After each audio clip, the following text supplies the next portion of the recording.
Invisible. That's what Richard Brooks became the moment he donned a cleaner's uniform at his son's multi-billion-dollar tech company. At 68, the ex-military veteran with silver hair had transformed into just the janitor. Someone executives walked past without a glance, spoke freely around, and occasionally humiliated for sport. Perfect. Because while Alan Winters and Vanessa Carter were busy stealing millions and plotting to overthrow CEO C.J. Brooks, they never noticed the quiet man emptying their trash bins was meticulously documenting every cruel word, every falsified document, every whispered scheme. They mocked the old man without realizing he was CJ's father, the very founder of the company they were destroying. Richard had built an empire once with his bare hands. Now, armed with only a mop and unshakable dignity, he would save it again. By proving that sometimes, the most dangerous person in the room is the one nobody sees. Just before we get back to it, I'd love to know where you're watching from today. And if you're enjoying these stories, make sure you're subscribed, because tomorrow's special episode is one you definitely don't want to miss. Charles C.J. Brooks adjusted his tie as he stepped onto the gleaming stage of the National Business Leadership Conference. The spotlights cast a golden halo around him, and from the audience's perspective, he embodied success itself. At 43, CJ had transformed his father's modest cleaning business into Brooks Global Inc., a tech empire valued at billions. Leadership isn't just about vision, CJ said, his deep voice carrying through the packed auditorium. It's about creating a culture where everyone thrives. The crowd erupted in applause. Camera flashes popped like lightning, but behind his practiced smile, CJ's eyes held a distant worry. Something felt off. Had for months now. As he continued his speech about corporate culture and inclusivity, a strange hollowness echoed inside him. Later, in the green room, CJ loosened his tie and sank into a leather chair. His assistant Lydia handed him a bottle of water. "Another home run, boss," she said, but paused when she noticed his expression. "Everything okay?" "Just tired," CJ replied, though it wasn't true. The disconnect between his public message and what he sensed was happening inside his company gnawed at him. Back at his penthouse office, CJ scrolled through his emails absently when a new message appeared in his private inbox. The subject line made him sit up straight. "You have snakes in your company." He clicked it open, pulse quickening. "Mr. Brooks, your company is rotting from within. Employees are being mistreated, money is disappearing, and those you trust the most are the ones holding the knives. This isn't disgruntled employee talk. This is someone who cares about what you built. Look closer." The message was unsigned. CJ stared at the screen, feeling a chill despite the warm office. He'd had suspicions, falling morale, increasing turnover, projects missing deadlines, but nothing concrete.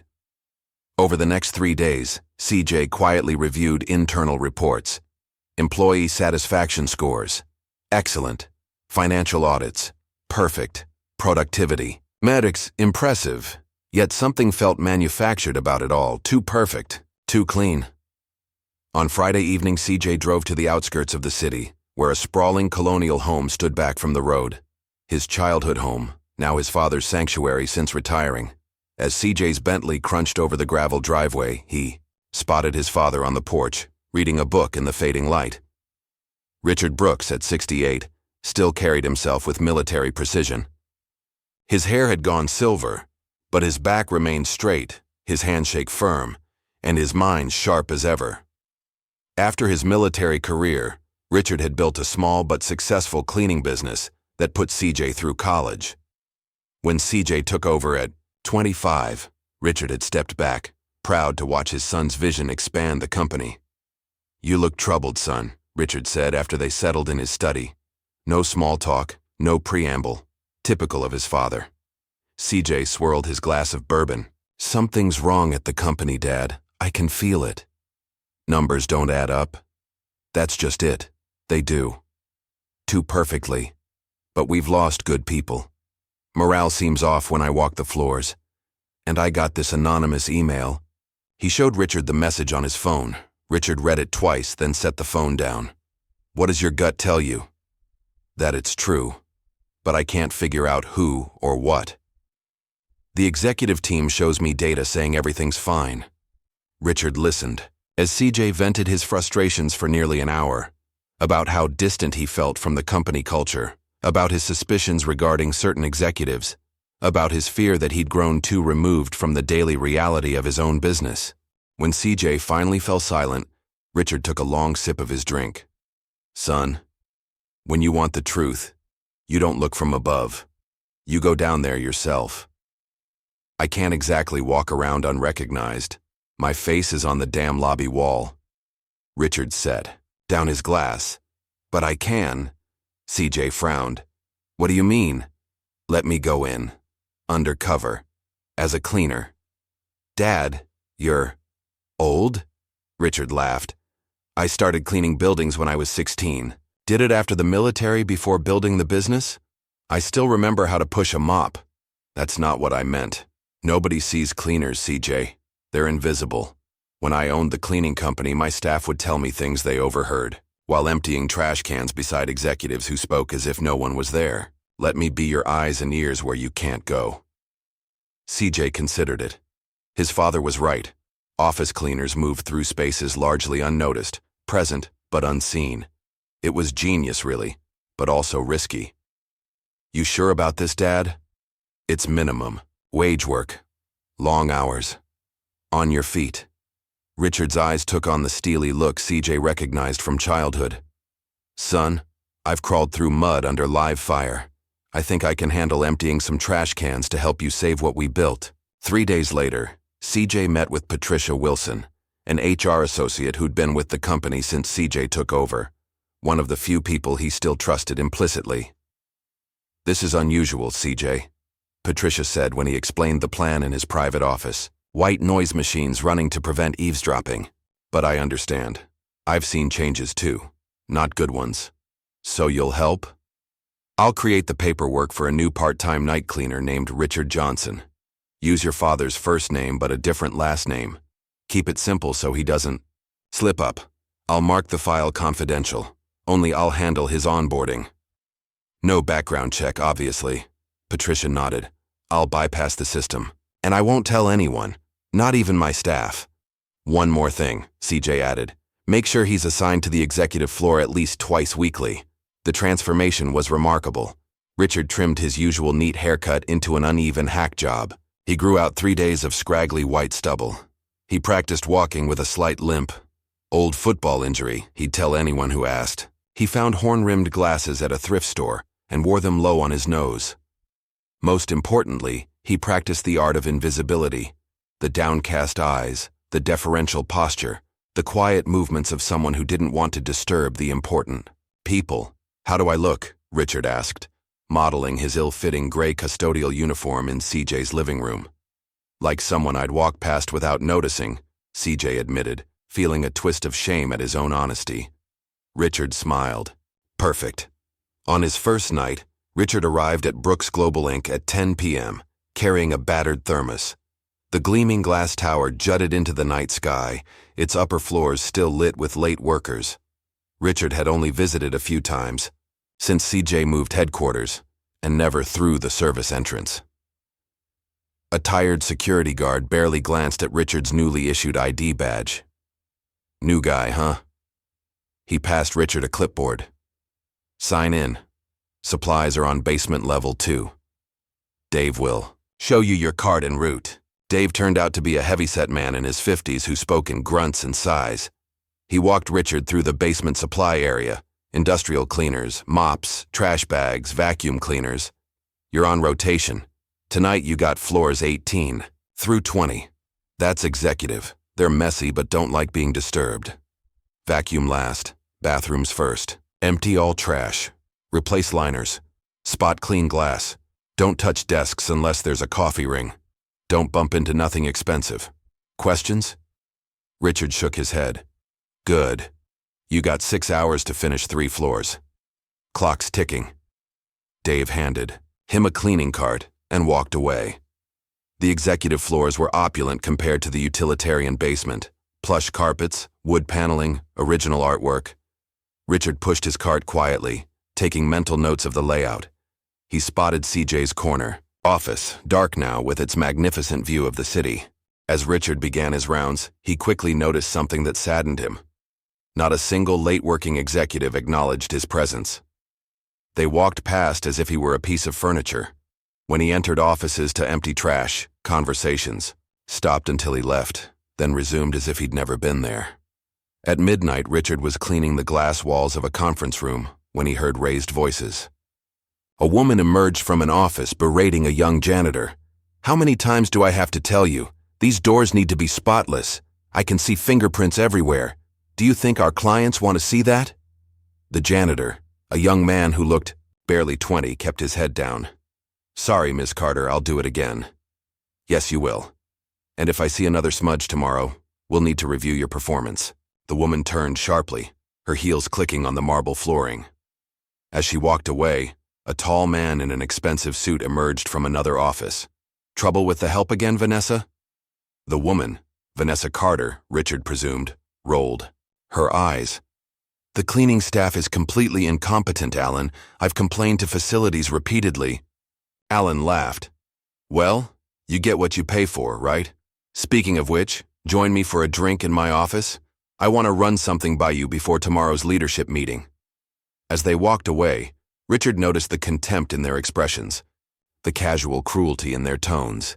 He committed their faces to memory, Vanessa Carter and Alan. He'd need to learn more about them. By the end of his shift, Richard's back ached, his hands were raw, and his feet throbbed. But his mind was racing with observations. As he drove home in his modest sedan, not the luxury car he actually owned, he felt a renewed sense of purpose. His son's company was indeed in trouble, but not from anything that would show up on a financial report. The problem was the culture, and Richard was just beginning to see how deep the rot went. Richard's first week as a cleaner at Brooks Global passed in a blur of observations and quiet note-taking. Each night he'd return to his home and record everything in a secure digital journal for CJ. The pattern was becoming clear. Vanessa Carter, the HR manager, ruled through fear, while Alan Winters, the COO and CJ's supposed childhood friend, enabled and participated in the toxic culture. On Monday, Richard watched Vanessa publicly dress down a marketing coordinator for using the wrong font in a presentation. The young woman nearly burst into tears. "This isn't kindergarten," Vanessa had snapped. "This is a billion-dollar company. Do better or find somewhere that appreciates mediocrity."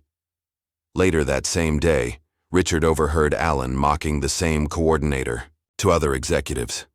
"Did you see her face? Priceless. Some people just can't handle the pressure of real business." By Wednesday, Richard had mapped the social hierarchy of the executive floor.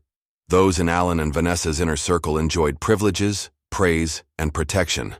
Those outside it were targets, constantly walking on eggshells. Richard was emptying trash in the reception area late Thursday when he noticed a young woman at the front desk. Unlike most employees he'd encountered, she smiled at him.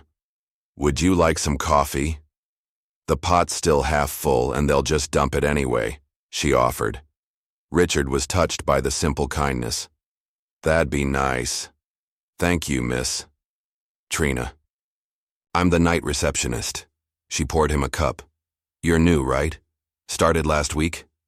"Rick," he said, using his cover name. "Yeah, just started. Still learning the ropes." Trina lowered her voice. "Word of advice? When you clean the executive floor, try to be invisible around Ms. Carter and Mr. Winters. They can make your life miserable." Richard nodded. "Already noticed. They're not big on respect." "Tell me about it." Trina glanced around to make sure no one was listening. "I'm a single mom. Can't afford to lose this job, so I just keep my head down." Over the next few nights, Richard noticed Trina was always kind. Not just to him, but to everyone. She remembered people's names, asked about their families, kept a small drawer of granola bars for coworkers who skipped meals.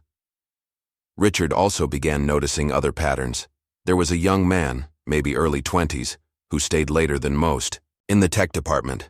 Skinny with nervous energy, he always had 3 monitors glowing with code. Unlike the confident swagger of those in Alan's circle, This young man practically hugged the walls when walking the hallways.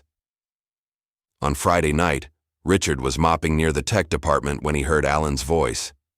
"Still here, huh? What was your name again? Jason?" "Jaden, sir," the young man replied, standing from his desk. "I'm just finishing the security protocol updates you asked for." Alan picked up a tablet from Jaden's desk, glancing at it disinterestedly. "This the new authentication system you've been pushing for?" "Yes, sir. It would add 3 layers of protection while actually making login faster for authorized users. It also has an audit trail that could—" Alan cut him off. "Looks complicated, probably expensive to implement." "Actually, sir, I built it using our existing architecture. It would save money long-term by preventing breaches. The ROI calculation shows—" "Listen, kid, I appreciate enthusiasm, but you've been here what, 3 months? Let the senior team worry about security decisions." Alan set the tablet down dismissively. "Just stick to the assigned tasks, all right?" After Alan left, Richard watched Jaden's shoulders slump. The young man stared at his work, then slowly closed the program and packed up his things. As the second week began, Richard met the maintenance supervisor, Mike Lawson. Mike was checking an air conditioning unit when Richard was cleaning nearby. "Hand me that wrench, would you?" Mike asked, pointing to his toolbox. Richard passed it over, and they fell into easy conversation. Mike was in his late 30s, solidly built, with capable hands and a straightforward manner. "Been here long?" Richard asked. 8 years. Started when they were still in the old building downtown. Mike tightened a bolt. "You're the new night cleaner, right?" "Rick?" "Word travels fast." Mike shrugged. "Small maintenance team. We notice when someone new shows up in the service areas." He closed the AC panel. "Keep your head down, old man. This place has changed, not for the better." Over the next few days, Richard noticed something interesting about Mike. The maintenance supervisor kept a small notebook where he logged repair requests. Some were official work orders, but others were quietly handled off the books. One evening, Richard saw Mike fixing a space heater under a receptionist's desk. Not Trina, but another woman on the day shift. Facilities said they wouldn't replace it, the woman explained. "Budget cuts. My arthritis acts up something terrible without heat." "Don't worry about it, Susan," Mike said kindly. "Got a spare element. Good as new by morning. Just don't tell anyone I did it, all right?" Richard began to realize Mike did this regularly. Quiet fixes, small kindnesses, helping the lower-level staff with repairs when official channels refused. And he never seemed to expect anything in return. On Thursday night, Richard was cleaning the executive conference room when he heard voices approaching. Quickly, he ducked into a supply closet, leaving the door slightly ajar. Alan and Vanessa entered with about 10 others, all senior managers. "Closed-door meeting, people," Alan announced, shutting the conference room door. "What's said here stays here." Richard couldn't see much through the crack, but he could hear clearly. "First order of business," Alan said. "Performance reviews.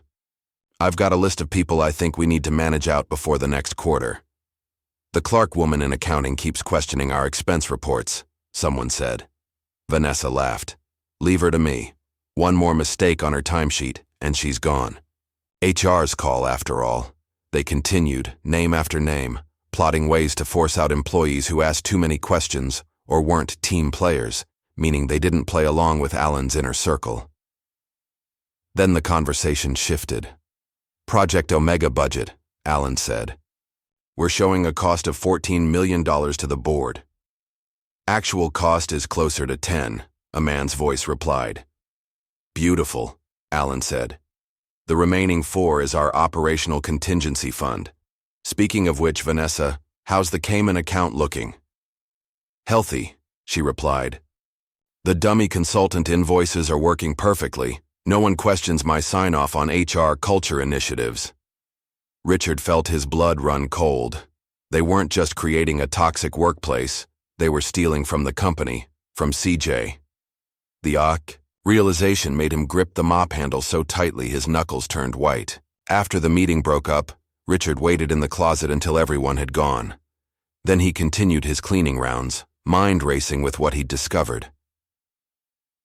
The next night, Richard was cleaning the hallway outside the break room when Vanessa approached with an expensive coffee from the cafe downstairs. "Excuse me," Richard said politely, moving his cart aside. Vanessa barely glanced at him, typing on her phone as she walked. Suddenly, she turned sharply and collided with Richard. Her coffee splashed across his uniform.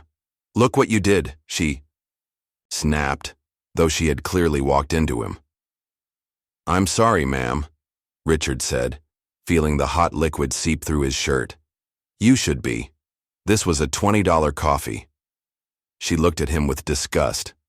"God, they really hire anyone these days, don't they?" She walked away without another glance, leaving Richard standing there, coffee dripping from his uniform. From around the corner, he heard a faint laugh. Alan's. That night, Richard sat at his kitchen table, typing everything into his secure journal for CJ. He added names, dates, snippets of conversations. He was building a case piece by piece, and what he was finding went beyond simple workplace toxicity. "They're stealing from you, son," he typed, "and they're creating a culture of fear to cover their tracks. But I've also found good people worth fighting for. Trina at reception, Mike in maintenance, a young tech guy named Jaden who keeps getting shut down. There are others too. This company isn't rotten, just some of the leadership." As Richard hit send on the encrypted message, he thought about what he'd seen in just 2 weeks. There was more to uncover, he was certain. The late-night meetings, the mysterious files, the offshore accounts. He was just scratching the surface of the corruption. But Richard Brooks, decorated military veteran and self-made businessman, wasn't one to back down from a fight, especially when it involved his son's legacy. Richard washed his coffee-stained uniform in the sink, hung it to dry, and set his alarm. Tomorrow would bring new challenges, new discoveries, and he would be ready. 2 weeks into his undercover mission, at Brooks Global, Richard Brooks had established a routine and gathered valuable intelligence. Each night after his shift, he would meticulously document his observations in a secure journal for CJ. The pattern was becoming clear. Alan Winters and Vanessa Carter had systematically created a toxic culture of fear and favoritism. Richard arrived for his Friday evening shift to discover the executive floor transformed for a casual gathering. Soft music played as Brooks Global's upper management mingled with drinks in hand. Richard kept to the periphery, emptying trash bins and wiping down surfaces while observing the social dynamics. Alan Winters stood at the center of attention, regaling a circle of admirers with a story that had them all laughing too loudly. Richard recognized the behavior. He'd seen it countless times in his military days. Power on display, reinforcing the hierarchy. "Another round," Alan called out, waving his empty glass. "And make sure the good stuff doesn't run out." As Richard quietly cleaned nearby, he noticed Alan watching him with growing interest. Something in Alan's expression shifted, a predatory gleam entering his eyes that Richard immediately recognized as trouble. "Hey, janitor!" Alan called out suddenly, his voice cutting through several conversations. "What's your name again?" Richard looked up slowly, maintaining his persona. "Rick Johnson, sir." Alan approached, drink in hand and several followers in tow. "Rick, right." He looked Richard up and down with undisguised contempt. "How long have you been cleaning up after your betters, Rick?" A hush fell over the nearby groups. Some employees drifted away, uncomfortable with what was developing. Others moved closer, sensing entertainment. "About 3 weeks at Brooks Global, sir," Richard answered calmly. 3 whole weeks, Alan mocked. "And what do you think of our company so far? Impressed with what we've built?" Richard maintained his humble demeanor while choosing his words carefully. "Seems like a successful business." "Seems like a successful business," Alan repeated, turning to his audience with exaggerated surprise. "Our custodian has a grasp of economics, everyone." Nervous laughter rippled through the onlookers. Richard remained silent, recognizing that Alan was looking for a reaction, any sign of anger or humiliation he could exploit. "Tell me, Rick," Alan continued, swirling his drink, "do you actually know what we do here? What Brooks Global actually produces?" "Something with computers, I believe," Richard replied with deliberate vagueness. "Software." This triggered a burst of laughter from Alan and his inner circle. "Something with computers. That's priceless. He turned to a woman beside him. Vanessa, our cleaning staff believes we do something with computers. Vanessa Carter stepped forward, wine glass in hand, and a cold smile on her face. Well, that explains the quality of the cleaning services. Richard absorbed the insult silently, his military training serving him well. He'd endured far worse from drill sergeants and enemy combatants alike. Alan, however, seemed irritated by Richard's composure, the lack of the cowering reaction he'd expected. Hey, old man, Alan said sharply, pointing to a spot on the floor. You missed a spot there. Richard glanced at the perfectly clean section of floor. Looks clean to me, sir. A flicker of anger crossed Alan's face at this mild resistance. I said it's dirty, and I'm management, so I outrank your eyes. He looked to his audience for affirmation, receiving obligatory chuckles. Let me help you see it better, Alan continued, his voice hardening. With a sudden motion, he upended his glass of water directly over Richard's head. Cold water cascaded down Richard's face and neck, soaking into his uniform. Gasps and nervous laughter erupted from the gathered employees. Richard stood perfectly, still, water dripping from his chin, his eyes remaining steady and dignified. There, Alan said triumphantly. Now you definitely have something to clean up. Vanessa quickly pulled out her phone and snapped a photo of Richard, water streaming down his face. Best Cleaner Award, she announced, showing the picture to those nearby, who laughed with varying degrees of enthusiasm. From the corner of his eye, Richard noticed Trina watching in horror, her hand covering her mouth. The receptionist looked devastated but frozen in place, no doubt remembering what she had told Richard about needing her job as a single mother. Mike Lawson stood nearby, his hands clenched into fists, fury evident in his expression. The maintenance supervisor seemed to be calculating the cost of intervention, clearly wanting to step in but recognizing the professional suicide it would represent. Clean yourself up, Alan said dismissively, already turning away. And make sure the bathrooms are spotless before you leave.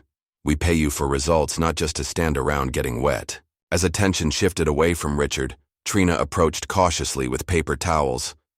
I'm so sorry, she whispered, her eyes filled with sympathy. He's horrible. It's okay, Richard assured her quietly. Not your fault. But I just stood there. I didn't say anything. You have responsibilities, Richard reminded her. I understand. As Richard dried himself off, Mike managed to approach while pretending to check an air vent. This place is rotten, Rick, he muttered under his breath.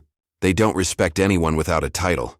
Been this way since Alan took over operations. Richard nodded slightly. I'm starting to see that. Some of us are documenting this stuff, Mike continued, keeping his voice low.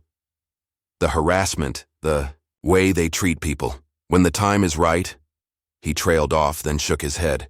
Just know you're not alone, okay? After his shift ended, Richard retreated to the janitor's closet to change his damp shirt. Alone in the small space, he caught his reflection in a small mirror on the door. Water had plastered his gray hair to his forehead, and his uniform clung uncomfortably to his skin. The image triggered a memory. Himself decades younger, rain-soaked and mud-covered, leading his platoon through a treacherous night mission. He'd earned his first commendation that night, not for heroics but for steady leadership under pressure. Richard straightened his shoulders. This was just another mission. Different stakes, but the same principles applied. Observe, adapt, overcome. Later, that night, in CJ's secure home office, father and son watched the security footage of the water incident together. CJ's expression darkened with each passing moment, his knuckles white as he gripped the edge of his desk. I'm ending this now, CJ said through clenched teeth. We have enough. I'll fire him Monday morning. Richard shook his head. Not yet. What we have proves he's a bully, but we need more on the financial fraud, the offshore accounts, his whole network. They humiliated you, in front of everyone. They tried, Richard corrected, but I've been shot at by people who actually knew how to aim. Alan Winters doesn't scare me. He placed a hand on his son's shoulder. Trust me, a little more time, and we'll have everything we need. As they finished their meeting, Richard's phone buzzed with a text from Mike. "You okay after tonight? These people have no shame." Richard smiled slightly as he replied, "I'm fine. Had worse in basic training. But thanks for checking." As Richard drove home, his mind replayed a conversation he'd overheard as he was leaving the building. Alan, speaking, in hushed tones on his phone in an empty corridor. "Everything's proceeding as planned. The board presentation is ready. Soon, Brooks Global will belong to us. CJ won't even see it coming." Richard gripped the steering wheel tighter. Whatever Alan and his accomplices were planning, the clock was ticking. The following Monday, Richard arrived at Brooks Global earlier than usual, using an access card CJ had provided to enter through a service door. Tonight's mission was clear. Follow Alan and Vanessa more closely, document their movements, and gather evidence of their scheme. For nearly an hour, Richard moved through the building's maintenance areas, checking in with other workers as if conducting routine inspections. The clipboard he carried and facilities cap pulled low over his eyes provided sufficient cover. At 6:30 p.m., Richard positioned himself near Alan's office, pretending to repair a flickering light in the hallway. From this vantage point, he could observe the COO through the glass wall while remaining partially hidden behind a decorative column. Inside, Alan was engaged in an animated phone conversation, gesturing emphatically while pacing. Though Richard couldn't hear the words, Alan's expression shifted from frustration to smug satisfaction during the call. When Alan left his office, Richard followed at a discreet distance, using his maintenance card as cover. The COO took the elevator to the legal department on the 15th floor, unusual territory for him at this hour. Using his master key, Richard accessed the adjacent file room, which shared a ventilation system with the conference room where Alan had disappeared. Through the vent, Richard could hear voices clearly. "These documents need to be modified before the board meeting," Alan was saying. "The performance metrics for CJ's pet projects are too positive. Adjust them down. Make them look like money." "Pits? That's falsifying company records," a woman's voice responded hesitantly. "That's presenting data in context," Alan countered smoothly. "Look, do you want to make partner or not? This restructuring is happening. You can either be on the winning side or—" "Fine," the woman interrupted. "I'll make the changes. But I want written authorization," Alan laughed. "Of course. I'll have Vanessa draft something on HR letterhead. Very official."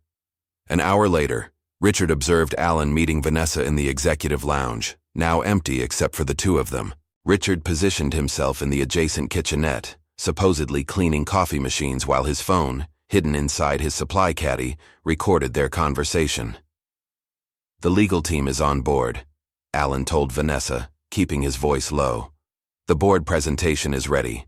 We're showing CJ's vision initiatives as major financial drains while our offshore operations look like the company's salvation." "And the board will believe that?" Vanessa asked, sipping her wine. "They'll believe the numbers, and the numbers will say whatever we tell them to say." Alan loosened his tie. "Once we trigger the confidence vote, CJ is done. The board will install me as interim CEO. You'll get operations. And within 6 months, we sell to Global Tech for our asking price. And our friends in the Caymans will be very happy with their returns." Alan raised his glass. 2 more weeks, and Brooks Global has new ownership. Richard felt his heart pounding as the full scope of their plan became clear. This wasn't just embezzlement. It was a complete corporate takeover. Alan was falsifying data to convince the board to remove CJ, presumably so they could sell the company for personal profit. As Richard processed this information, a new complication emerged. While backing away from the kitchenette, he bumped into a serving tray, sending silverware clattering to the floor. "What was that?" Vanessa's voice rang out. Richard quickly dropped to his knees, gathering the scattered utensils as Alan appeared in the doorway. "Just the cleaning guy," Alan said dismissively. "Clumsy as usual." Vanessa appeared behind him, eyes narrowing as she recognized Richard. "You again. The water didn't improve your competence, I see." Richard kept his head down. "Sorry about the noise. Almost done here." Alan stepped closer, looming over Richard. "You know, Rick, I've been meaning to ask." Were you anywhere near the executive lounge earlier? Trina mentioned seeing a maintenance worker, but maintenance says they didn't schedule any repairs. Richard felt a chill but kept his expression neutral. Just routine cleaning, sir. Coffee machines get pretty dirty. Alan studied him for a moment longer, suspicion evident in his eyes. Make sure you finish quickly. We're having a private discussion. The next morning, Richard received an urgent text from CJ. They're moving faster than we thought. Board presentation, scheduled for next Friday, not end of month. This accelerated timeline meant Richard had less than 2 weeks to gather conclusive evidence of the conspiracy. He needed allies, and he knew exactly where to start. During his lunch break, Richard found Trina sitting alone in the staff cafeteria, reviewing documents while picking at a salad. Mind if I join you? Richard asked. Trina looked up, surprised but pleased. Rick. Of course. She moved her papers aside. How are you doing after, Just fine, Richard assured her, setting down his lunch. Water dries. Trina lowered her voice. Everyone's talking about it. Some people thought it was funny, but most were disgusted. No one should be treated that way. Has it always been like this? The culture here? Trina sighed. No. It used to be different.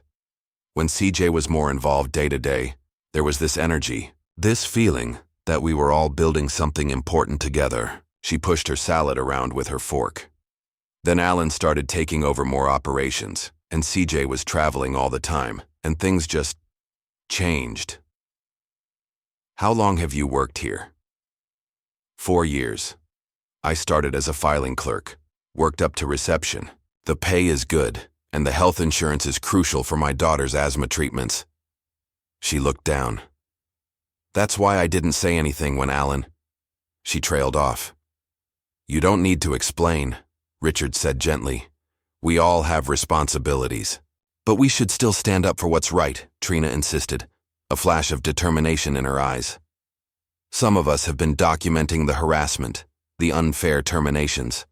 Mike mentioned you might be interested in helping. Richard nodded, cautiously. I've seen enough to know something's very wrong here. Trina glanced around before pulling a flash drive from her purse. I work reception. I see everything. Who meets with whom? What documents get couriered out after hours? Which employees get called to HR right before they're fired? She slid the drive across the table. It's all in there. Dates, times, patterns. I just don't know what to do with it. Richard pocketed the drive. Leave that to me, but Trina, be careful. Don't take risks. Too late for that, she said with a sad smile.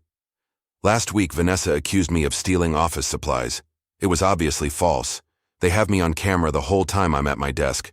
But that's how it starts. They build a case before they fire you. Why would they target you? Because I helped Jaden file a formal complaint about workplace bullying, and because I'm not in Alan's fan club. Trina checked her watch. Speaking of Jaden, you should talk to him. He's onto something. With the company's network security. That evening, Richard sought out Jaden in the tech department. The young intern was alone as usual, hunched over his monitors long after most employees had left. Excuse me, Richard said, causing Jaden to jump slightly. Sorry, didn't mean to startle you. I'm Rick, from cleaning. Oh, right. The guy, Alan. Jaden trailed off awkwardly. Sorry about that, it was messed up. No apology needed. Richard moved closer, lowering his voice. Trina suggested I talk to you. Said you might have found something in the network. Jaden's eyes widened, then narrowed with suspicion. Why would a janitor care about network security? Richard made a quick decision. Because I'm not just a janitor. I'm gathering evidence of what Alan and Vanessa are doing.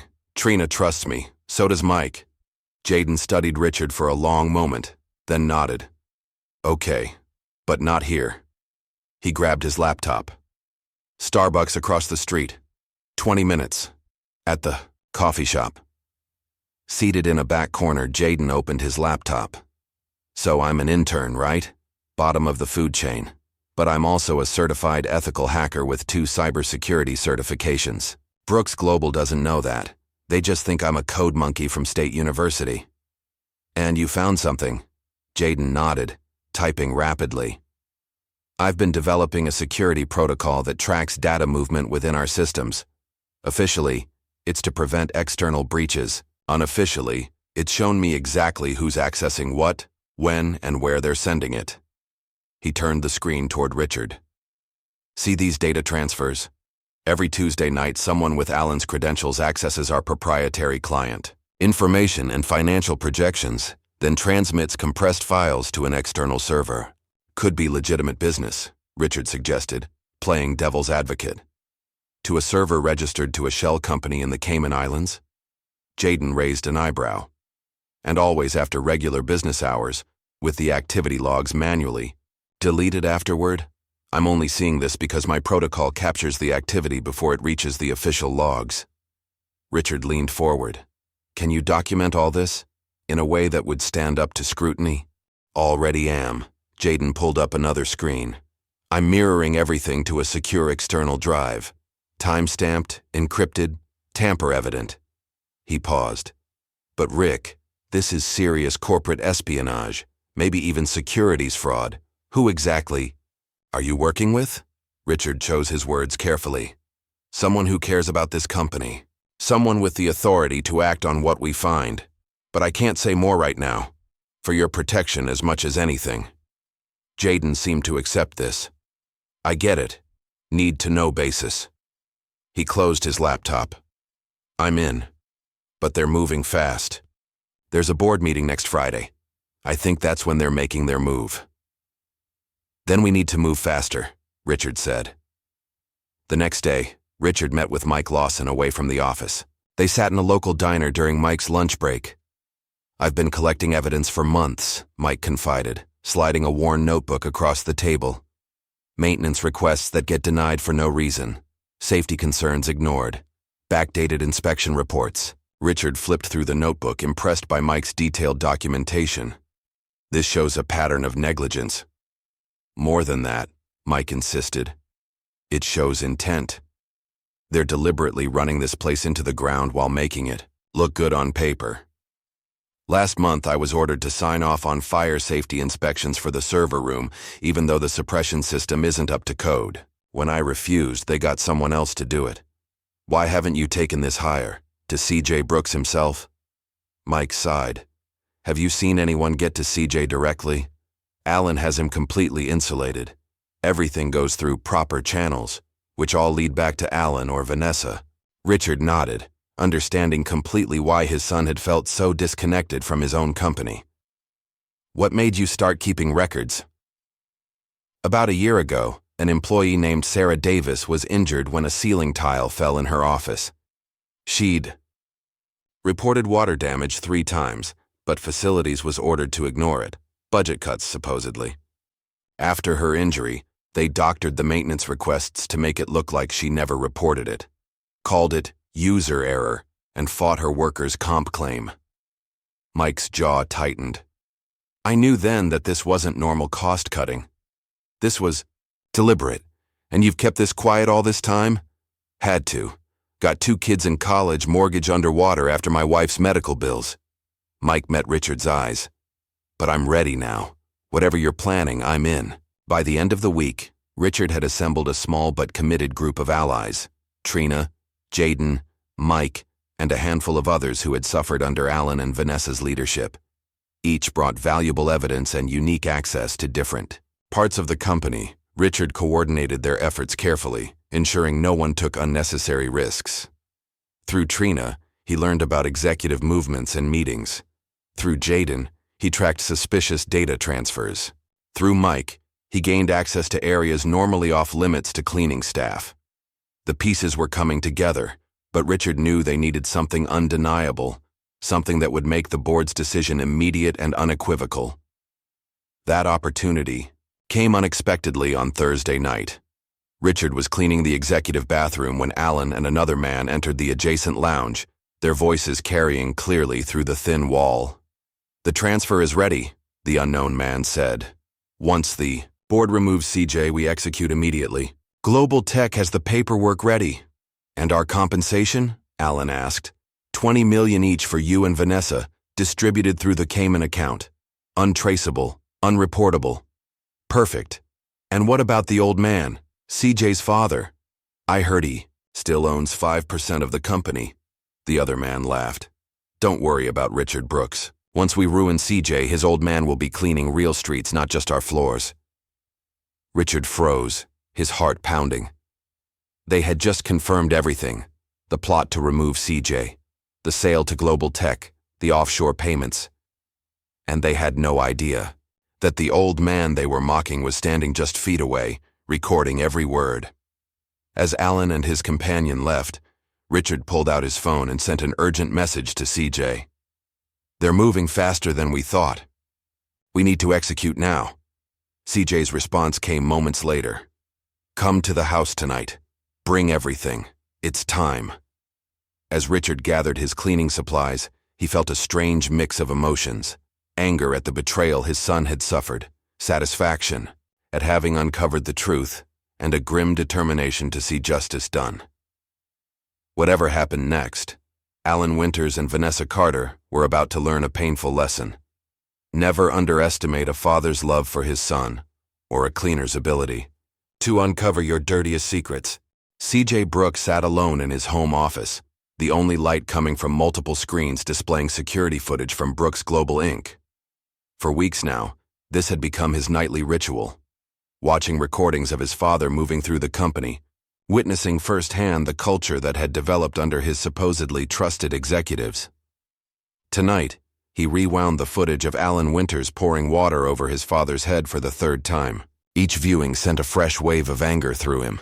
CJ paused on his father's face, dignified even in humiliation, eyes steady and unbroken.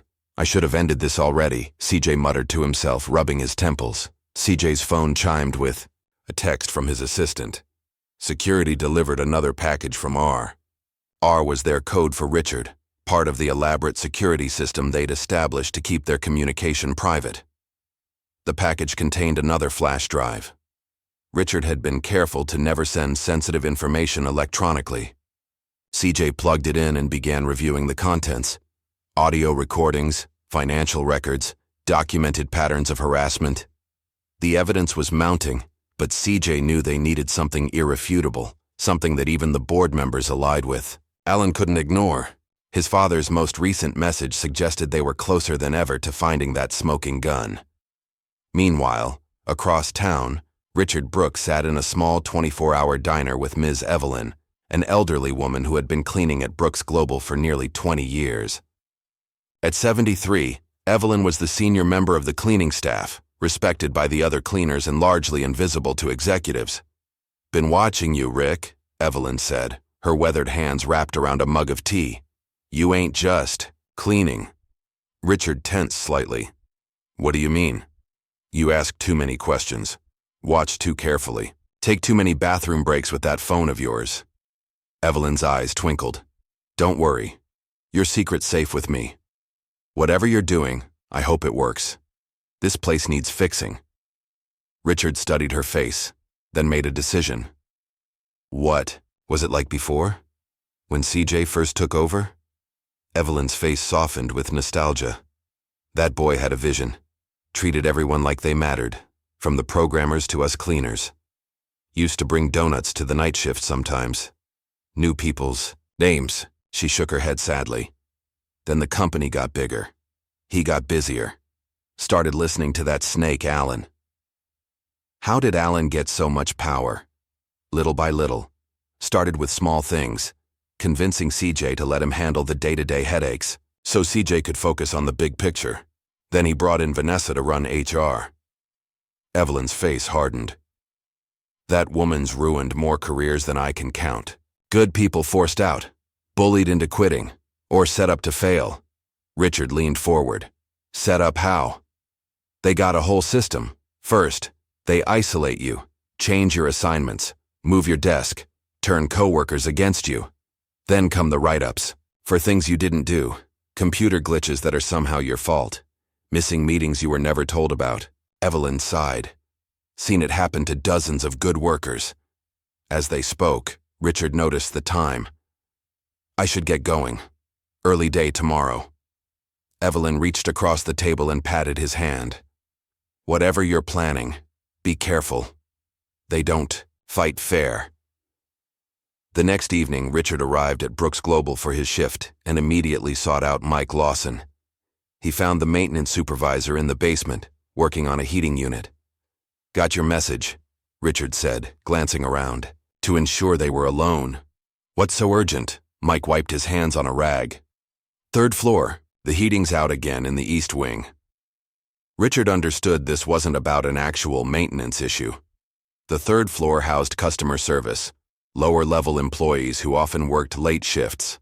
Following Mike upstairs, Richard saw several workers huddled in their winter coats, rubbing their hands together as they took customer calls. 58 degrees in here, Mike said quietly. "I reported it 3 times this week. Vanessa denied the maintenance request each time, said it wasn't in the budget." Richard frowned. "Can't you fix it anyway?" "That's why we're here." Mike led him to a supply closet where parts were laid out. "Going to replace the valve myself. Off the books. But I wanted you to see this first." As Mike worked on the heating system, Richard watched the customer service team soldiers on despite the cold. One woman had brought in a small space heater, which she was sharing with 2 colleagues. "That's Trina's sister," Mike explained, nodding toward the woman. "Trina told me she has arthritis in her hands. Can barely type when it's this cold." Richard felt a familiar anger building. Why would they deny the repair? It can't be that expensive. "Control," Mike said simply. "These folks supported the union discussion last year. This is their punishment." As they finished the unauthorized repair, Richard noticed a young man approaching. Jaden, the tech intern. "There you are," Jaden said quietly. "Been looking all over." "What's wrong?" Richard asked, noting the urgency in Jaden's voice. "Not here." Jaden glanced around nervously. "Meet me in server room B in 10 minutes. Use the service elevator." 10 minutes later, Richard slipped into the dimly lit server room where Jaden was waiting. Laptop open. "I've been monitoring Alan's network activity like you asked," Jaden began without preamble. "Tonight, he accessed files from CJ's private server, files he shouldn't have access to. Executive compensation packages, board member profiles, voting histories. Could it be legitimate?" Jaden shook his head. "No way. He used an admin credential that was supposedly deactivated months ago. And look." He turned the screen to show Richard. "He's copying everything to an external drive. This isn't research. It's theft." Richard studied the screen. "Can you tell what he's planning? Based on the files? My guess is he's preparing for the board meeting. Looking for leverage on board members, maybe. Ways to pressure votes." Jaden ran a hand through his hair nervously. "Rick, we need to tell someone. The actual Rick, I mean." Richard put a reassuring hand on the young man's shoulder. "We will, very soon. Just keep tracking his movements. And Jaden, be careful. Don't access anything that would alert him." After leaving Jaden, Richard continued his cleaning rounds, mind racing with this new information. He now had evidence of financial fraud, workplace harassment, and corporate espionage. But he needed to understand the full scope of Alan and Vanessa's plan before making his move. As Richard pushed his cart past the executive conference room, he noticed the light was still on despite the late hour. Carefully, he positioned himself near the door, pretending to clean a nearby water fountain while straining to hear the voices within.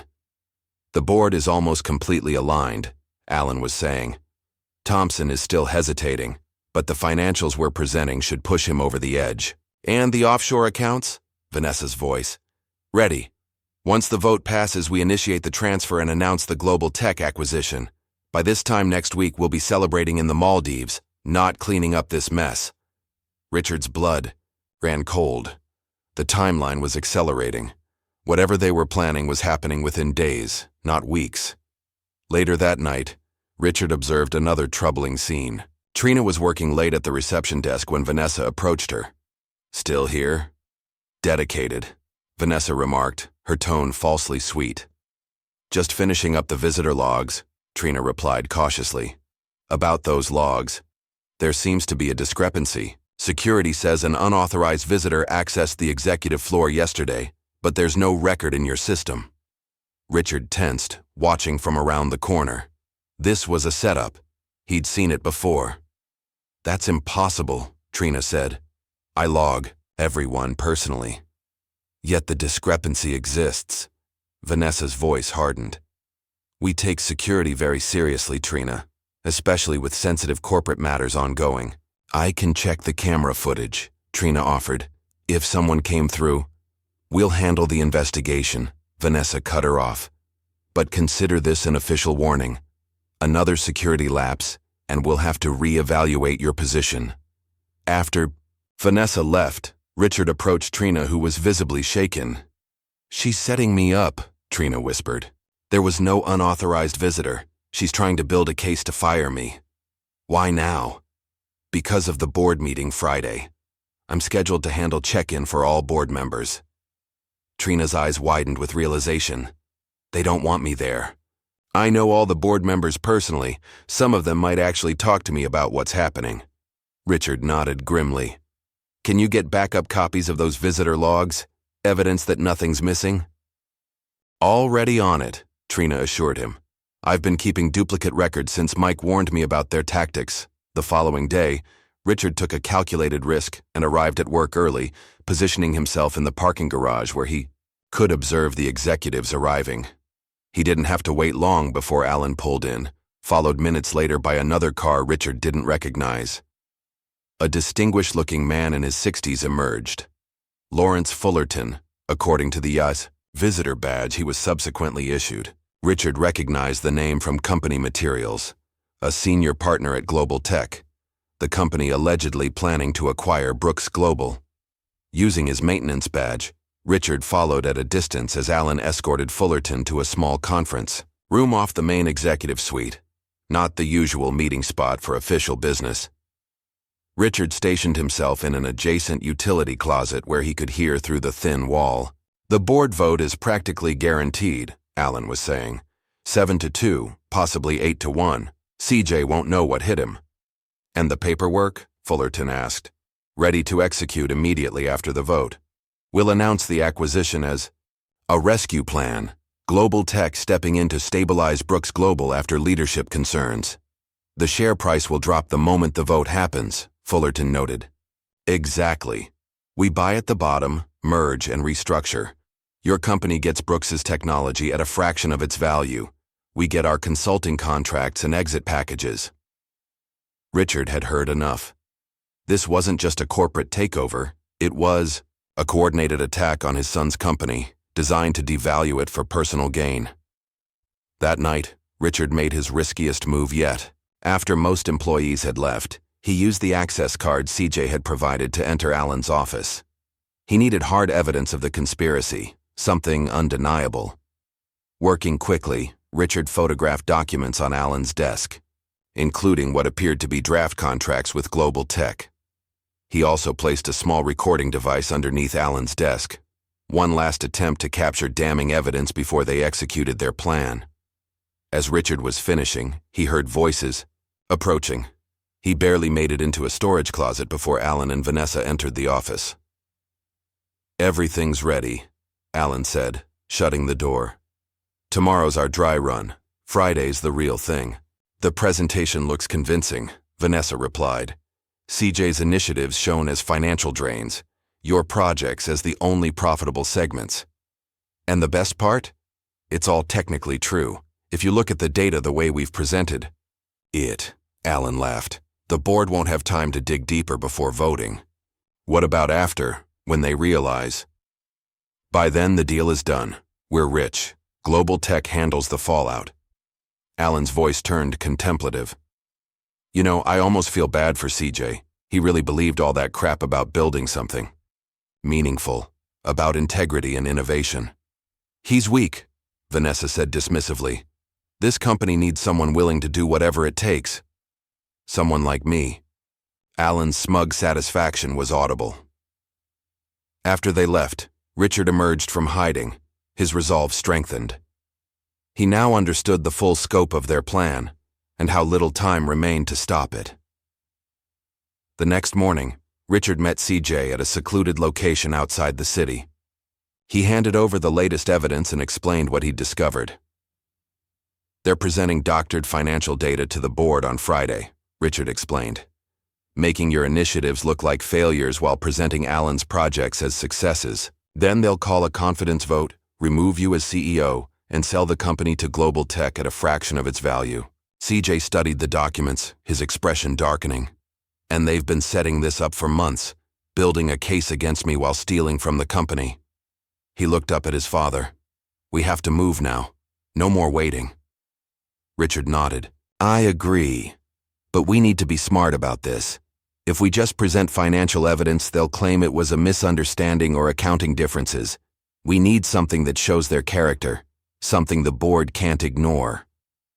Like the water incident, CJ suggested. Exactly, but more. We need to show the pattern of behavior, how they treat people, how they've corrupted the company culture. Richard leaned forward intently. Son, you built Brooks Global on respect and innovation. They've turned it into a place of fear and cruelty. That's the real crime here. CJ's expression hardened with determination. Then that's what we'll show the board. Not just the financial fraud, but the human cost. He checked his watch. I'll call an emergency all-staff town hall for Monday morning. Right, before the board meeting. That gives us the weekend to prepare. Perfect, Richard agreed. One more week undercover. One final piece of evidence to collect. Alan Winters was having an excellent week. The board presentation was ready. The documents for the global tech acquisition were prepared. CJ Brooks remained oblivious to the coup about to unfold. Everything was proceeding perfectly. There was just one small irritant Alan couldn't seem to shake. That stubborn old janitor with the annoyingly dignified bearing. Something about the man bothered Alan. Most employees cowered when Alan flexed his authority. They showed appropriate fear. But this Rick person merely endured, his eyes betraying neither intimidation nor respect. It was insulting. And Alan Winters did not tolerate insults. Friday evening found the executive floor buzzing with activity.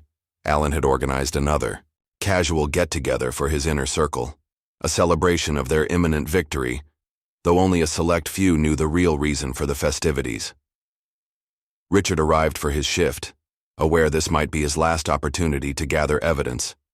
Before Monday's confrontation, as he pushed his cleaning cart past the gathering, he noticed several employees glancing his way, then quickly looking away. Something felt off. Alan spotted Richard, and a slow, predatory smile spread across his face. Well, if it isn't our favorite cleaner. He approached Richard, drink in hand. Happy Friday, Rick. Enjoying your valuable contribution to our company? Richard responded politely. Just doing my job, sir. Your job. Alan swirled his drink thoughtfully. Tell me, does your job include spying on executives, sneaking into offices after hours, planting recording devices? Richard's heart sank. They'd found the device. But he kept his expression neutral. I'm not sure what you mean, sir. Oh, I think you do. Alan's voice hardened. Security found your little toy under my desk this morning. Not very sophisticated, rather disappointing, really. Several employees had gathered to watch the confrontation. Vanessa joined Alan, her smile razor-sharp. The question is, Alan continued, who are you working for? A competitor? The press? He stepped closer. Or maybe you're just a disgruntled employee with delusions of whistleblowing? Richard remained silent, calculating his options. His cover was blown, but Alan didn't seem to know his true identity, at least not yet. No answer? Alan raised an eyebrow. Let me make this simple. You're fired, effective immediately. Security will escort you out. He turned to the onlookers. Let this be a lesson. Corporate espionage will not be tolerated at Brooks Global. A security guard approached, but Richard raised a hand. No need. I know the way out. He turned to leave, but Alan wasn't finished. One more thing, Alan called after him. The COO grabbed a glass of water from a nearby table. You missed a spot. With a dramatic flourish, Alan poured the water over Richard's head for the second time, eliciting gasps and nervous laughter from the crowd. Water dripped down Richard's face and soaked his uniform collar. Clean that up, old man, Alan sneered. Richard slowly wiped his face with his sleeve, then looked Alan directly in the eyes. For the first time, he allowed his military bearing to shoulders squared, chin up, eyes unflinching. "I believe that's your mess, Mr. Winters." The room fell silent at Richard's unexpected dignity. Several employees looked distinctly uncomfortable. Trina watched from the reception desk, her expression horrified. Mike Lawson stood nearby, his hands clenched into fists. "Get him out of here," Alan ordered the security guard, his voice betraying a flash of uncertainty. As Richard was escorted to the elevator, he caught Trina's eye and gave her a barely perceptible nod. She understood the signal. Their contingency plan was now in effect. Hours later, as midnight approached, C.J. Brooks sat in his home office, listening to his father recount the events of the evening. "They found the recording device," Richard explained. "Fired me on the spot."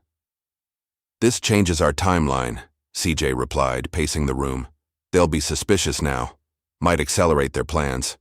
Or they might think the threat is neutralized." Richard pulled out his phone. "Either way, we've got our final piece of evidence." "The water incident?"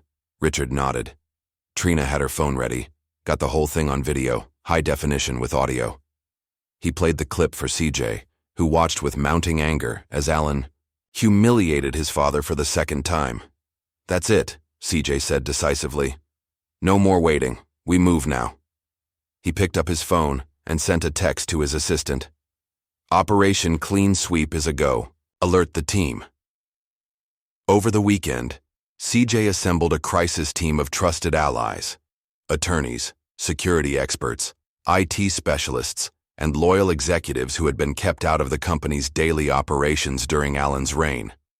They worked around the clock, compiling evidence, preparing legal documents, and coordinating with law enforcement. Richard, meanwhile, activated the network of employees he'd cultivated over the past weeks. Trina secured visitor logs and recorded conversations.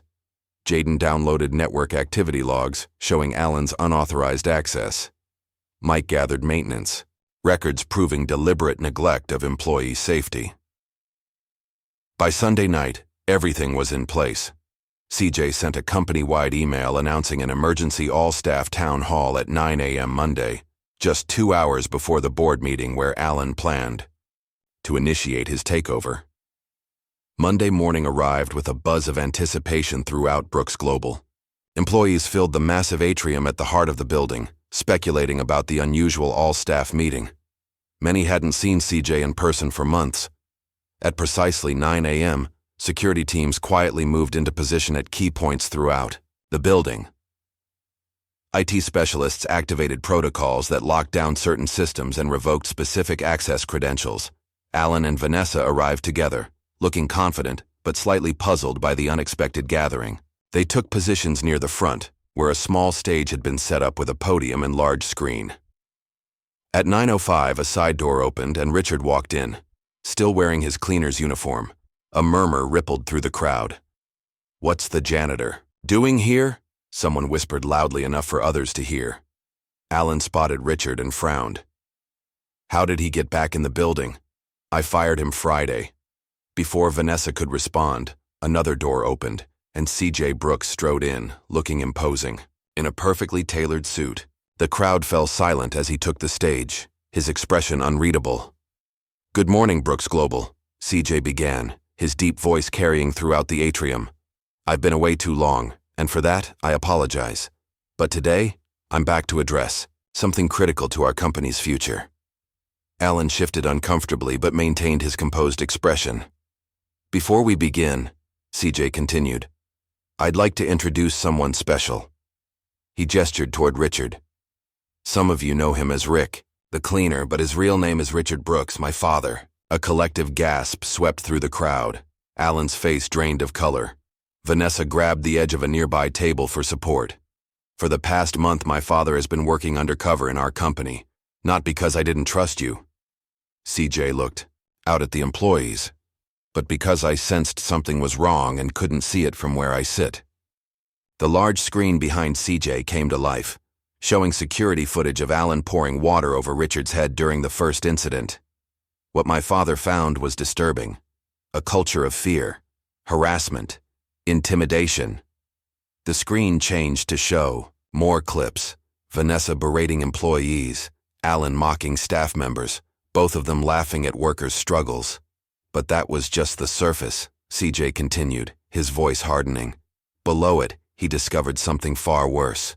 The screen now displayed financial records, email exchanges, and recordings of Alan and Vanessa discussing offshore accounts and their plan to sell Brooks Global.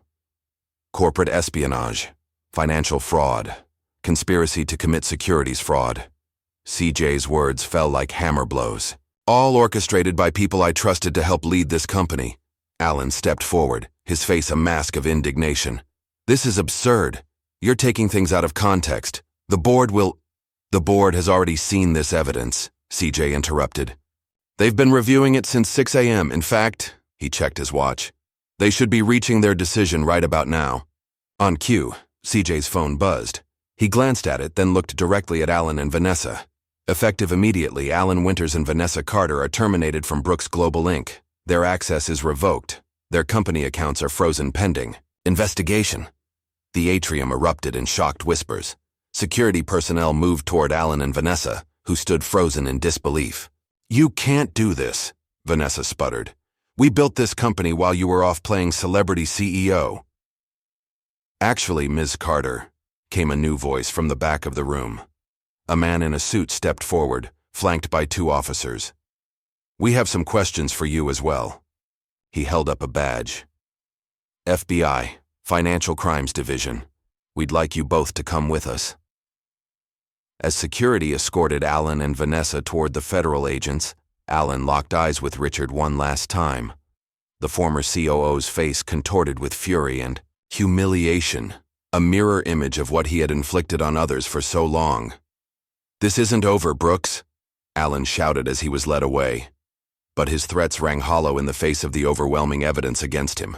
After they were gone, CJ addressed the stunned employees again. Today marks a new beginning for Brooks Global, a return to our core values of respect, innovation, and integrity. He paused, looking out at the sea of faces. I failed you by becoming disconnected from the company culture. That ends now, CJ gestured to Mike Lawson, who looked surprised to be singled out. Mike, your dedication to this company and its people hasn't gone unnoticed. Effective immediately, you're our new head of facilities, with a substantial raise and a seat on the operations committee. Mike stepped forward in shock as applause broke out around him. Thank you, sir. I don't know what to say. Say you'll help us rebuild, CJ replied with a smile. Next, CJ called Trina forward. For years, Trina has been the heart of our reception area, treating everyone with kindness and respect despite the toxic environment around her. Trina, we'd like you to join our newly restructured HR department, helping to reshape our company culture. Trina's eyes filled with tears as she nodded, unable to speak. And Jaden, CJ continued, your brilliant security protocols not only helped expose this conspiracy, but will protect our company going forward. I'd like to personally mentor you and provide direct funding for your innovations. The young intern looked stunned as colleagues patted him on the back. Finally, CJ turned to his father, who stood quietly watching the proceedings. And Dad, Richard Brooks, the man who built our original company from nothing, then humbled himself to save what we created. CJ's voice cracked slightly. There are no words for what you've done. Richard stepped onto the stage and embraced his son as the employees erupted in applause. When they separated, Richard approached the microphone. I've been a soldier, a business owner, and most recently, a cleaner, Richard began, his voice steady. In every role I've learned that true respect isn't about titles or office size. It's about seeing the humanity in each person, recognizing their dignity. He looked out at the employees. In my time here, I saw both the worst and the best of this company. There are good people here, people worth fighting for. Remember that as you rebuild. As Richard stepped back, CJ addressed the crowd one final time. Today, we start fresh. New leadership, new policies, new culture. The board meeting is now a planning session for our path forward, not a coup. He smiled. Now please return to your departments. There's much work to be done. As the crowd dispersed, buzzing with the morning's revelations, CJ, Richard, and their newly appointed team gathered in what had been Alan's office. It worked, Trina said, still wiping tears from her eyes. I can't believe it actually worked. Justice usually does, Richard replied, when good people stand together. CJ looked at the assembled group. His father, still in cleaner's clothes, Mike in his work boots, Trina in her receptionist outfit, Jaden with his rumpled hair and brilliant mind. These were the true heart of Brooks Global, not the polished executives who'd betrayed him. What happens now? Jaden asked. CJ smiled. Now we rebuild, together. He turned to his father. Starting with a proper office for our new chief ethics officer, if he'll accept the position. Richard raised an eyebrow. Are you sure you want your old man hanging around watching over your shoulder?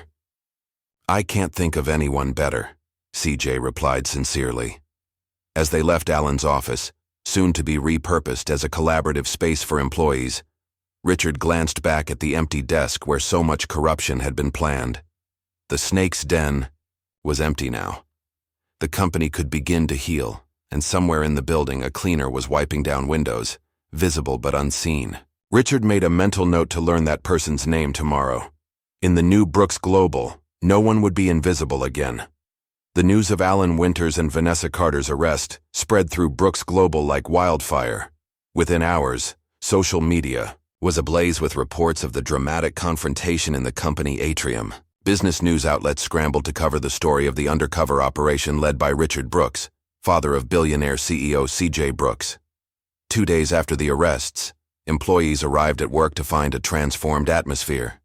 The oppressive cloud of fear that had hung over the company had lifted, replaced by a cautious optimism. Security personnel who had once enforced Alan and Vanessa's strict hierarchies now greeted employees with professional courtesy. The executive floor, previously off limits to most staff, was now accessible to all.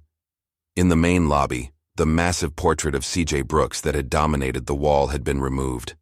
In its place hung a new installation, a mosaic of hundreds of employee photos surrounding the company's revised mission statement: innovation through respect, growth through integrity. C.J. had taken temporary residence in a modest office on the 18th floor, keeping his door open throughout the day. He made a point of walking the building daily, reintroducing himself to employees he'd lost touch with during Alan's reign. Prestige. Wednesday morning, C.J. called his first executive team meeting, now including Mike Lawson, Trina, and several other employees who had helped expose the corruption.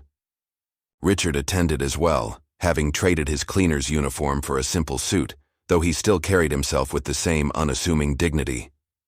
The FBI has formally charged Alan and Vanessa, C.J. began, looking around the conference table. Wire fraud, securities fraud, embezzlement, and conspiracy. Their personal assets have been frozen pending investigation. What about their accomplices? Mike asked. 3 senior managers have been suspended, C.J. replied. 2 from finance, 1 from legal. We're reviewing their involvement now. Trina, who had already begun her work with the restructured HR department, opened a folder. We've identified 12 employees who were directly involved in the harassment campaigns against whistleblowers. 4 have resigned already. And Global Tech? Richard inquired. They're claiming they had no knowledge of Alan's illegal activities, C.J. said with a skeptical smile. Just a legitimate acquisition interest. Their CEO called me personally to apologize for any misunderstanding. Convenient, Richard remarked dryly. Very, C.J. agreed. But the important thing is moving forward. The board has given us complete authority to restructure the company. The meeting continued as they discussed immediate priorities, reviewing all terminations from the past 2 years, auditing finances, establishing new reporting structures, and creating genuine channels for employee feedback.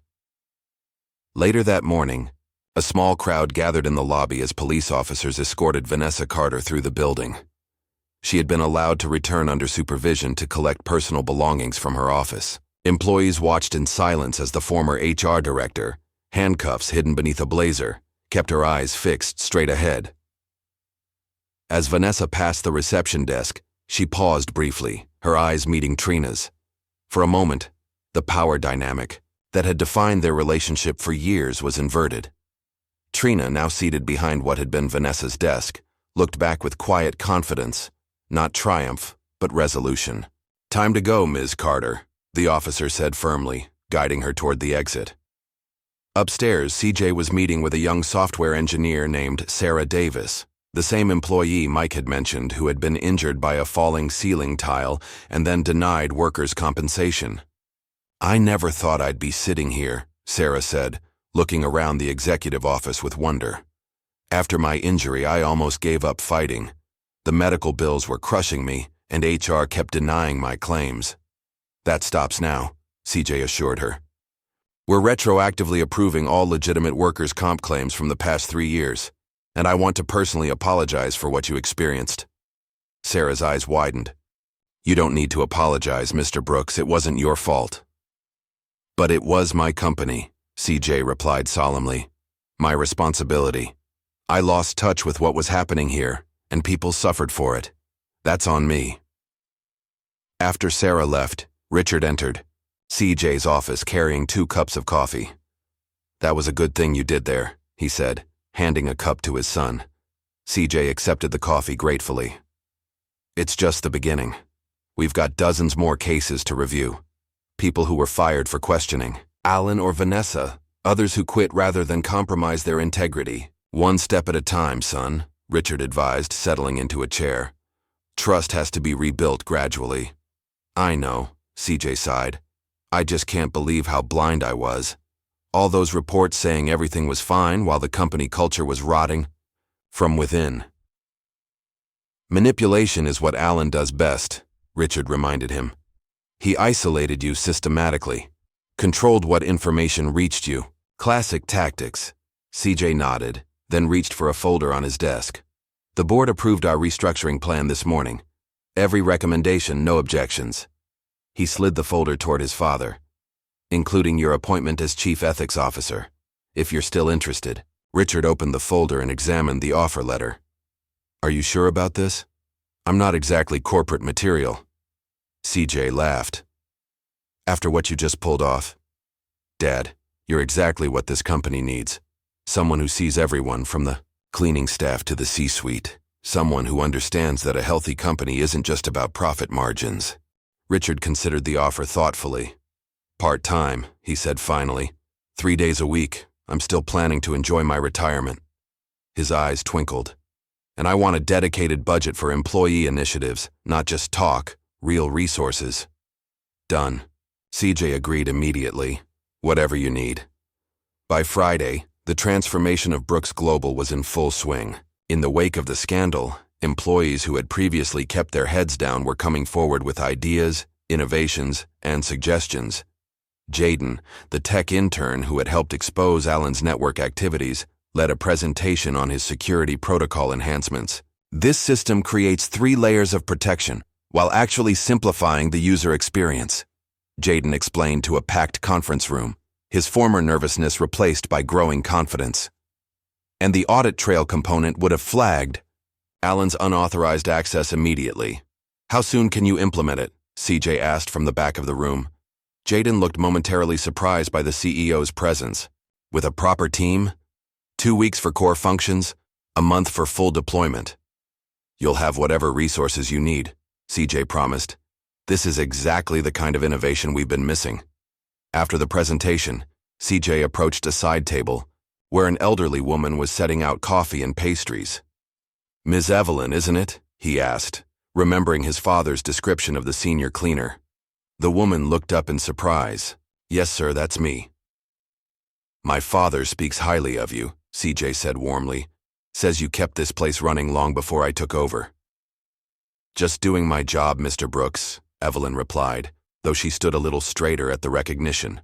"Well, your job is important, and I'd like to recognize that." CJ handed her a small envelope. "We're dedicating the new staff lounge in your name, the Evelyn Washington Lounge, for 20 years of loyal service." Tears welled in the elderly woman's eyes as she accepted the envelope. "I don't know what to say." "Just keep telling it like it is," CJ smiled. "This company needs more truth-tellers like you." Meanwhile, Mike Lawson was conducting his first meeting as head of facilities, addressing his former colleagues with characteristic straightforwardness. "Things are changing, but our priorities remain the same. Keeping this building safe and functional for everyone who works here. Mike explained. "The difference is, now we'll have the budget and authority to do it right. One of the maintenance." Workers raised his hand hesitantly. "Does this mean we can finally fix the heating system on 3? Mike smiled. "Already scheduled for tomorrow. No more budget constraints when it comes to basic working conditions." As the first week of the new Brooks Global drew to a close, CJ called another all-staff meeting. This time, the atmosphere in the atrium was entirely different. Expectant, rather than fearful. Engaged, rather than resigned. "I want to thank everyone for their patience and commitment during this transition," CJ began. "In just 1 week, I've seen extraordinary examples of resilience, innovation, and integrity throughout this company." He gestured to where Richard stood quietly at the side of the stage. "My father taught me long ago that a business is only as good as its people. I lost sight of that lesson, but I won't again." CJ proceeded to outline the concrete changes already implemented. A whistleblower protection program with real teeth, transparent salary bands to ensure fair compensation, a genuine open-door policy for all management, and a commitment to promote, from within, whenever possible. "But most importantly," CJ continued, "we're establishing a company culture where respect isn't just a word on a mission statement. It's how we operate every day, at every level. Where innovation isn't stifled by hierarchy, but encouraged regardless of title or tenure." As the meeting concluded, employees filed out with a renewed sense of purpose. Many stopped to thank Richard, who accepted their gratitude with humble nods and handshakes. "How does it feel?" CJ asked his father as they watched the atrium empty. "Like we've taken the first step on a long road," Richard replied. "But it's a good road." That evening, news broke that would solidify the company's transformation in the public eye. Alan Winters and Vanessa Carter had accepted plea deals, admitting to all charges in exchange for reduced sentences. The story dominated business headlines, with many outlets contrasting the toxic culture they had created with CJ's swift, decisive response.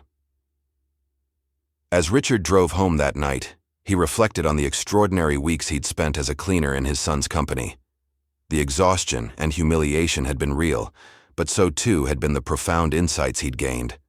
Sometimes the most valuable perspective came from the least prestigious position.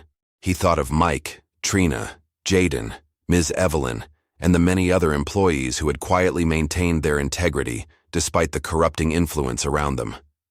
They were the true foundation of Brooks Global, not the executives who had betrayed.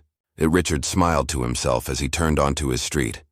The company was in good hands now, and not just his son's hands, but the hands of those who had stood up for what was right when it mattered most. 6 months after the dramatic exposure of Alan Winters and Vanessa Carter, Brooks Global Inc. had undergone a remarkable transformation. Quarterly reports showed increasing profitability, employee retention had improved dramatically, and the company's reputation had rebounded beyond all expectations. On a crisp autumn morning, CJ Brooks sat in his office reviewing the latest innovation proposals. He had maintained his promise to be more involved in day-to-day operations, while still providing the visionary leadership that had built the company initially. The balance was challenging, but rewarding. A news alert popped up on CJ's computer screen. Former Brooks Global executives sentenced. He clicked the link to read that Alan Winters had received 8 years in federal prison for securities fraud, wire fraud, and embezzlement. Vanessa Carter had received 5 years. Their offshore accounts had been seized, with the recovered funds being returned to the company. CJ closed the article, feeling not satisfaction but a somber sense of justice. The damage Alan and Vanessa had done went far beyond financial. They had harmed people's lives, careers, and sense of workplace safety. No prison sentence could fully address that. His reflections were interrupted by a knock at the door. Mike Lawson entered, looking more comfortable in his role as head of facilities, though he still wore work boots beneath his business casual attire. "The quarterly safety inspection is complete," Mike reported, handing CJ a tablet. "Every floor is not just up to code, but exceeding requirements." "Excellent work," CJ acknowledged, scrolling through the report. "Any outstanding issues?" "Nothing critical. We've addressed the ventilation concerns on 14, replaced the backup generators, and installed the additional emergency exits you requested. Mike grinned. Amazing what you can accomplish with proper resources. After Mike left, CJ prepared for his next meeting, a quarterly review with Trina, who had flourished in her new HR leadership role. Under her guidance, the department had transformed from an instrument of fear to a genuine resource for employees. Employee satisfaction scores are up 64% from last year, Trina reported, her confidence having grown substantially since her reception desk days. Exit interviews show a 78% decrease in complaints about management, and our new mentorship program has 90% participation from senior staff. That's remarkable progress, CJ acknowledged. What's your assessment of the overall culture now? Trina considered the question thoughtfully. We're not perfect yet. Some divisions still show traces of the old hierarchical thinking, but the foundation is solid now. People feel safe reporting problems. Innovation is being recognized regardless of where it comes from, and there's a genuine sense that everyone's contribution matters. Exactly what we've been working toward. CJ nodded with satisfaction. Later that afternoon, CJ met with Jaden, who had been promoted to head of cybersecurity. The former intern had assembled a talented team that had completely overhauled the company's security infrastructure. Our new system caught 3 attempted breaches last month, Jaden reported proudly, including one that targeted our intellectual property database. Any idea who was behind it? The trail leads back to global tech, believe it or not, Jaden said with a hint of irony. Apparently they're still interested in our technology, just not willing to pay market value for it. CJ shook his head. Some things never change. Great work spotting it. As Jaden left, Richard Brooks arrived for their weekly strategy lunch. At 69, Richard had embraced his part-time role as Chief Ethics Officer with characteristic dedication. He had established an ethics committee with representatives from every department and level of the company, ensuring that all voices could be heard. Ready for some good news? Richard asked as they settled into CJ's private dining room. Always, CJ replied, pouring coffee for them both. The Brooks Scholarship Fund has selected its first recipients, Richard announced. 20 employees' children will receive full college funding, no strings attached. CJ smiled broadly.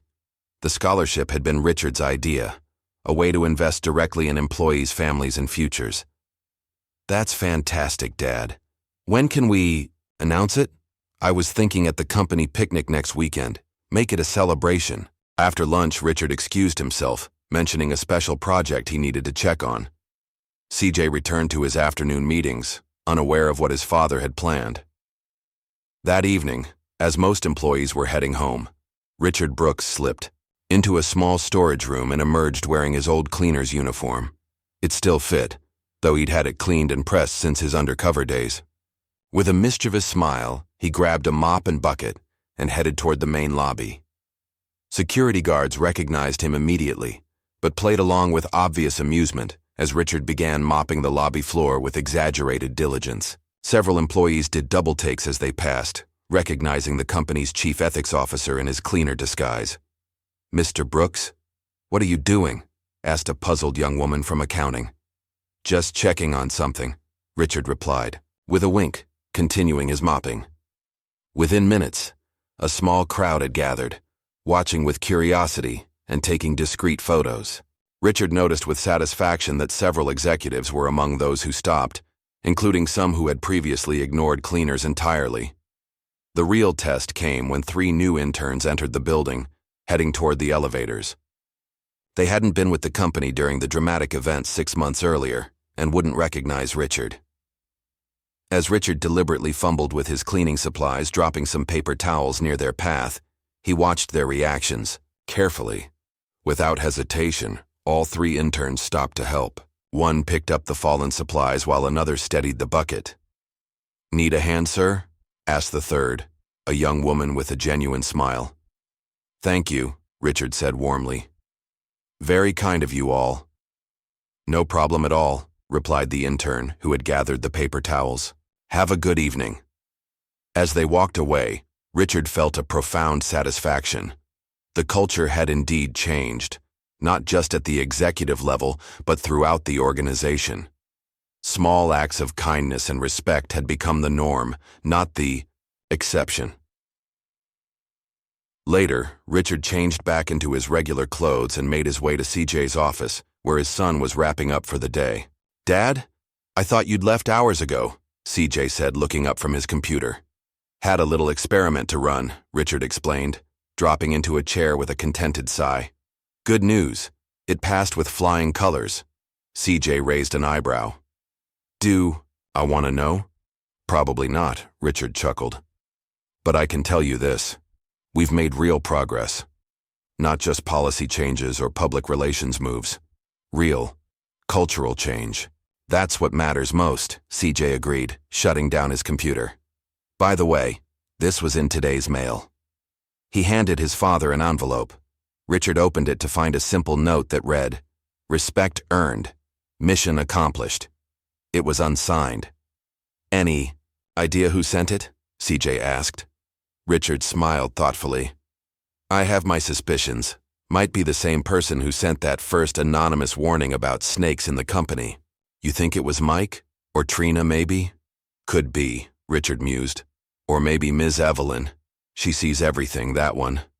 The next morning, CJ arrived early to find his father's handwritten quote already framed and hanging on his office wall. "True leadership begins when you see everyone." He stood before it for a long moment, reflecting on how close he had come to losing everything that mattered. Not just his company, but the vision and values it had been built upon. That afternoon, Brooks Global hosted a major tech conference in their redesigned atrium. The event showcased Jaden's revolutionary security software, which was now being marketed as a standalone product. Industry leaders and press filled the space as the young developer presented his creation with newfound confidence.